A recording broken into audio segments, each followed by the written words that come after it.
Welcome to Popcorn Planet. I am Andy Signore, and it's happening, guys. Elon Musk has officially taken over Twitter. He labeled himself the chief twit from Twitter headquarters yesterday. He even walked in carrying the kitchen sink. You know the saying, everything but the kitchen sink? Well, I guess he's bringing the kitchen sink in, too, to fix the problems that he has over on Twitter. Needless to say, many journalists online are losing their minds, and we're going to show you those in a second. Before we get there, I want to break down what's happened so far. Like, I don't know why he's bringing in a kitchen sink, why he's laughing about it. I can only imagine it has something to do with the saying, or maybe it's a jab at these three executives that he just axed. He removed the CEO, he removed the CFO, he removed the head of legal policy, trust and safety, as well as another counsel person, like lawyers from there. And if you really know the backstory, which I'm refreshing a bit more, like he's had beef with all these guys. Previously, he had gone after the counsel, the lawyers, the frustration of them banning President Trump from the platform. He also tangled with the CEO, publicly tweeting poop emojis at them. Took over after they took over for Jack Dorsey late last year. And yeah, there's been a lot of exchange messages through the discovery process that shows there's no love lost between the two. So it seems clear he was ready to axe these three members, and he came in doing it right away. Showed up with the kitchen sink, and then he also took some meetings. Here he was in the coffee bar at Twitter, speaking to employees. They're not all fired. Some of them are still there. But what I found more interesting about it was sort of his take on things. Now, I want to look at this because given the Amber connection, given some of the things I've heard, I don't know if I trust Elon. Says a lot of good game, but then is he really going to do the right thing, or is he just looking out for his own self-interest just like everybody else? I assume definitely a lot of that, but is there going to be enough good that he's going to do that's going to actually benefit all of us and the platform? We'll see. A beautiful thing about Twitter is how it empowers citizen journalism. People are able to disseminate news without an established bias. Now that I'm all for. He's been very clear in calling out Twitter previously, saying it had a very heavy left bias. And it did. It does. I'm not in the right. People assume just because I criticize the left that I'm somehow in the right. I'm not. I've criticized the right a lot as well. And I hope he'll be criticizing both sides. In fact, that's what he seems to want to do. Here he wrote an open letter out to Twitter advertisers. I wanted to reach out personally to share my motivation in acquiring Twitter.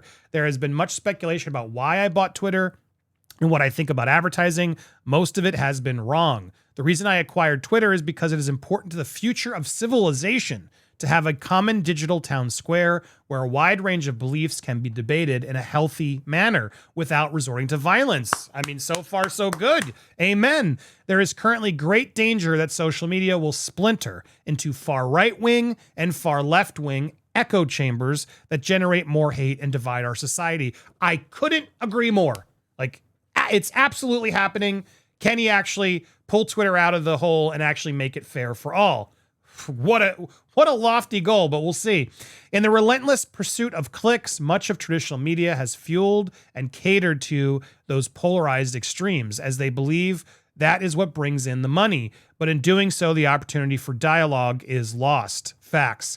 That is why I bought Twitter. I didn't do it because it would be easy. I didn't do it to make more money. I did it to try and help humanity. Okay, big ego here.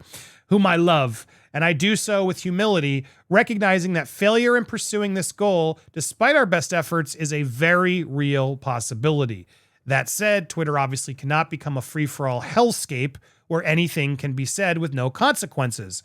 Also glad to hear that.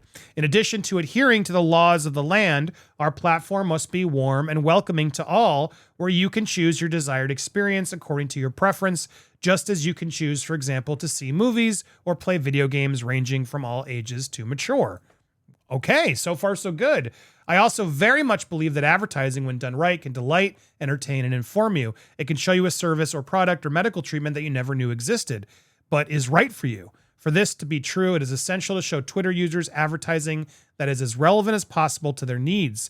Low relevancy ads are spam, but highly relevant ads are actually content. Fundamentally, Twitter aspires to be the most respected advertising platform in the world that strengthens your brand and grows your enterprise. To everyone who has partnered with us, I thank you. Let us build something extraordinary together. Now, look, this is all the right stuff to say. I don't know how he's going to do it. I think we all got our own thoughts and ideas, but it's an interesting start. So I'm like, all right, let's see where this goes, Elon. Let's see. But Taylor Lorenz of the Washington Post, it's like the gates of hell opened on this site tonight. So she's getting completely ratioed. When the people in favor of censorship and stifling speech ever ended up being the rights of history, the wildest thing about this era we're living through is the people lecturing us about how heroic they will be the villains of history. Amen. She wants to censor everybody. And the fact that she's no longer going to be censored is the problem. And everyone's just destroying her in it. And it's just like, I don't know what I do. She's a performance journalist. She's emotional journalist. She's not a journalist. These types of people, they just want to get reactions. They want the negative reactions. They work after it. But here is this funny. Libs of TikTok called her out. Taylor Lorenz practically campaigned Substack to ban my account. She also ridiculed me for promoting it amid my numerous Twitter suspensions. Look at her now. She pushed her Substack 4 times in the last 12 hours because of Elon buying Twitter. What a hypocritical hack. About to reach levels of newsletter promotion before Twitter implodes. Subscribe to my newsletter. Keep out of touch in case Twitter falls off. For more lifestyle tips, subscribe. Look at her. She's terrified. She is desperate that she can't control the narrative on Twitter anymore. So she's sending you over to her newsletter. Now, look, she has a right to do that. Everyone can go subscribe and read whoever they want. But this is a journalist who's telling you, I'm not going to be able to tell you the truth anymore. No, that's not what he's saying at all. You are creating this narrative that's the hellscape we're about to answer. She's out there now. Her response, I've been on subsets for way more than any of these people ever heard of it. So funny. They're just now realizing it 4 years later that I have a newsletter. Oh my God, that's not what she called you out for. They called you out because you're person who's made fun of people doing it before for being banned from Twitter. Now you're doing it to grift. You're grifting is what you're doing to keep your grift going. And she just doesn't even, she'll never acknowledge it. But if you scroll through her, they are losing it over advertisers are going to bounce so quick. We're off to quite a group start with grouper trolls feeling explicitly emboldened by Elon. I mean, that's not going to last. My God, he even just said it. There will be rules, and they don't care. They're just going to focus on the worst of the worst, and then that's going to define Twitter all in itself. The simple truth is, free speech matters most when it comes to expression from the vulnerable, not from the hateful. See how they're spinning this? It's wild. The foolish rubric Musk fanboys uses anything that's legal speech. In what jurisdiction? Other fools should say we require real names. You can use your real name in KSA to legally out a gay kid, and then they'd be executed for it, which to me would hurt their free speech. I mean, what the hell is that? The lengths that they're going to. It's wild. It's wild. Please, Lord, let's bring Tumblr back now is what they're trying to do. So they can all go somewhere else. And that's the problem. The fact that here's Kat, they're all in here, complaining about this, as opposed to trying to have the dialogue. That's why I dislike someone like Taylor Lorenz. I've tried to have dialogues with her. I've tried to have them with Kat. They don't want dialogue. They want to just tell you the way it is. They can't have conversations. They don't have disagreements. They need to brandish you the enemy, evil, terrible words about you, hateful. That's what you are when you don't agree with them. And it's scary. Anyway, sorry, bro. Welcome to hell, Elon. Everybody now, all these journalists in the Taylor Lorenz place, sphere, echo chamber, they're losing their minds. Despite Twitter is a disaster clown car company that's successful despite itself. Then why are you on it? Why were you all on it? Now it's got it. There's no way to grow users and revenue without making a series of enormous compromises that will ultimately destroy your reputation and possibly cause grievous damages to your company. Yeah, this is bullshit. Let them have a shot. Can we not work together anymore? No. And now they're all just blaming they're going after the right wing. Oh, the right wing crazy hellscape. That's what's happening. And there she is, still promoting the newsletter. It's just wild to see.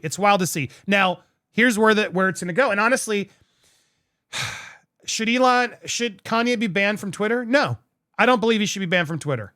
He should be allowed to say what he wants. Now, his specific tweets that are anti-Semitic, they should be banned from Twitter. I really liked what Spotify said. Spotify was like, we're not going to ban his old music. It opens up a whole thing. Like, we're not going to do it. If any of his music was anti-Semitic, then it would go against our terms and we would remove it. That's how it works. We shouldn't be able to be banned from it for saying something. Even Kanye, the specific things he said, if they go against clear guidelines that we all know and say, yeah, well, that's hate speech when he's saying it, well, then, yeah, those tweets are removed. But he's apparently reactivated I don't know if that was actually just because it was suspended. Usually it undoes it anyway. It's unclear whether Elon actually did it. But now the move is, will he bring back Trump? Will he bring back Kanye? What's going to happen here? There's a lot of people who have been banned off Twitter, some of which not the nicest. But the reality is they should be able to have a voice, and we should be able to block them in our feed if we don't want it. There's ways to control it still. Their block feature sucks. You can still have these people troll you in the accounts. A block should be a block. If I don't want you in my timeline or my comments, then you don't get to get involved. Nor does any of your bot accounts, the anonymous bot accounts. I wish he'd fix that, and then I'd be less worried about, okay, well, they're on there, great, I'm just going to ignore them. I've muted them, I've blocked them, whatever I want to do. Those are features that I can help solve it. But if they're going to do this, well, then they got to bring back, if the bird is truly freed, as Elon's saying, here's how Elon can really prove he's on both sides. And this is how I want to end the video, and I want to ask you to go to my Twitter. I'll put the tweet there. Let's pump the likes and retweets on this.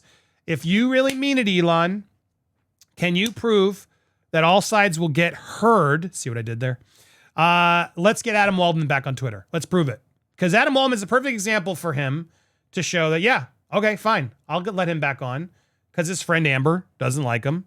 And he was unfairly suspended for showing court documents is what seemed to happen. But even that's unclear. Bring him back. Let's bring him back. If you need to remove the specific tweets, so be it. But Adam_Waldman should be back on Twitter. Let's make this happen. Free Adam Waldman. Hashtag free Adam Waldman. And go share this tweet. Make sure you CC Elon Musk. Let's see if he really means it. If he's really going to mean it and do it on both sides, and people who have been, my buddy Vito, let's get Vito unbanned as well. There's a lot of them that have been banned. Unban them. Unban them, and let's go tweet by tweet. Now, the only problem with that is if you're going to fire your whole staff, you're probably going to need more staff to go through all of the tweets. That's the problem here. So will he actually be able to pull this off? What do you think? I want to hear your thoughts in the comments down below.